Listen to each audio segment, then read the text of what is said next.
In 1861, at the very beginning of the American Civil War, Captain J.W. Lynn wrote back home to the people of Sparta, telling them that he and his troops just received a full suit of blue uniforms. The blue uniform of the Union Army is such a recognizable symbol of the Civil War. In this video, we're going to examine the uniform worn by the Union Army Infantry during the American Civil War. I'm Jarrod Roll from the Monroe County Local History Room and Museum in Sparta, Wisconsin, and today we're going to learn more about what it was like to live during the American Civil War.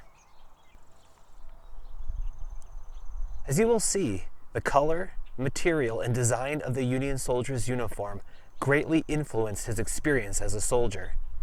As we examine the uniform, we will get a better idea of what everyday life was like for a soldier serving during the American Civil War. After a man joined the Army, he would be taken by train to a training camp somewhere in Wisconsin, such as at Camp Randall in Madison. Once in camp, he would receive what he needed to serve as a soldier in the U.S. Army. 8 out of 10 soldiers in the Union Army were members of the infantry, that is, the ground soldiers who carried the guns into battle. So we're going to examine the standard infantryman's uniform using the example that I'm wearing. Let's start at my feet. The infantrymen would be required to walk to all of their destinations. They did not ride horses, and they did not get rides in wagons. These soldiers walked. They walked through fields, swamps, woods, and down dusty roads. They were required to walk through all kinds of weather, rain or shine, hot or cold. In fact, sometimes the armies would march up to 25 miles in one day in pursuit of the enemy or on their way to their next camp. That's like the distance between Sparta and Alaska. To do all that marching, the Army issued the soldier a pair of short leather boots called brogans. If you look carefully at the bottom of the boot, you can see something that looks kind of like a horseshoe. This is called a heel plate, and it was meant to reinforce the heel of the shoe so that it would last longer. Now the rest of my uniform is made entirely of wool. Which animal provides wool? That's right, sheep. If we start down by my socks, that is the first item that's made out of wool, and then we work our way up, the whole thing made of wool. The next piece of clothing you see are my sky blue colored wool trousers. Holding up my pants is not a belt, but something which were called braces back during the Civil War, but we call them suspenders. And you may also notice that my uniform that I'm wearing is rather loose and not fitting very closely to my body. During the Civil War, the uniforms were issued in just a certain amount of sizes, and you hoped that yours fit well enough. And it was especially helpful if they were loose in the pants, so that if you bent down at all or you moved around, you wouldn't end up tearing your uniform, because you were only given 2 uniforms a year. Anything beyond that, you'd have to pay for yourself. Under my braces, you can see the gray Army-issued blouse. It too is made out of wool and is very scratchy. Commonly, soldiers would write home to their families requesting a more comfortable shirt be mailed back to them. To top off the uniform, the soldier would put on his coat. There were 2 types of coats issued to the soldier. First, there was the sack coat, also called a fatigue blouse. This was a looser fitting coat which was worn when the soldiers were doing hard work in camp, like digging holes, cutting trees, and other hard work like that. It seems that midway through the war, most soldiers took to wearing their sack coat most of the time because it was just that much more comfortable and easier to move around in. The other coat issued to the soldier was called a frock coat. It was the more formal or fancy of the two. The frock coat has many brass buttons, a longer cut and a tighter fit. Soldiers would wear the frock coat when not working in camp, such as during a march.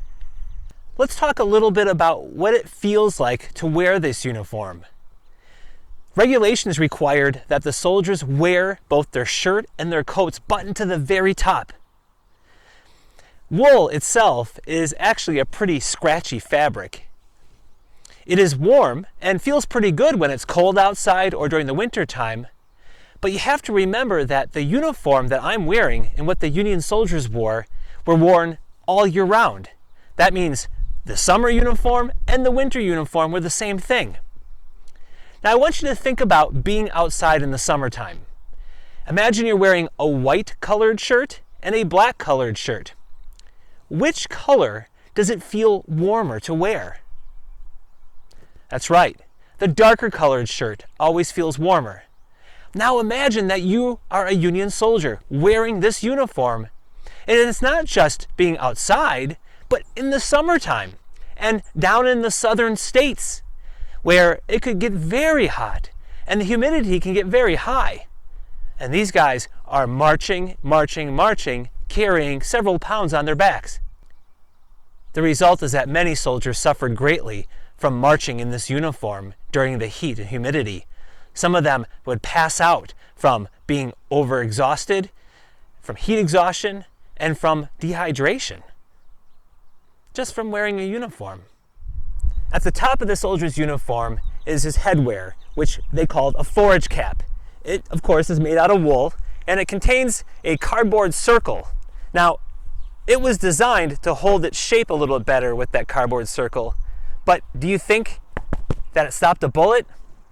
No, it was not designed to protect the head from bullets. It was designed just to be headwear. Helmets would not become a standard issue part of the Army uniform until World War I, some 50 years later. In addition to the boots, socks, trousers, blouse, and coat that the soldier wore as part of the uniform, the Army also issued the soldiers something called drawers, like these things I'm holding out right now. We would refer to those as long underwear. Over the top of their uniform, the Union soldier would wear their leather accoutrements, or accessories needed for using their weapon, the rifle. That included a cartridge box. This is where his ammunition was stored. It included a cap pouch for firing caps, for firing the gun, and also his bayonet and scabbard. The bayonet, of course, attaches to the end of the rifle. Now, let's take a look at the fully dressed Union soldier, wearing his uniform, accoutrements, in addition, his haversack and knapsack.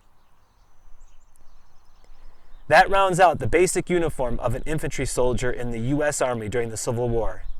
When we compare the uniform of a Civil War soldier to a member of the modern U.S. military, we notice some big differences. Notice that the Civil War era uniform is not camouflage, but is blue.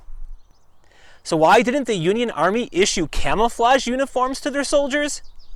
To answer that question, we'd have to learn more about battle strategies and combat during the Civil War, and that's a topic for another time. My name is Jarrod Roll. Thank you for watching, and we hope to see you at the Monroe County Local History Room and Museum sometime in the near future.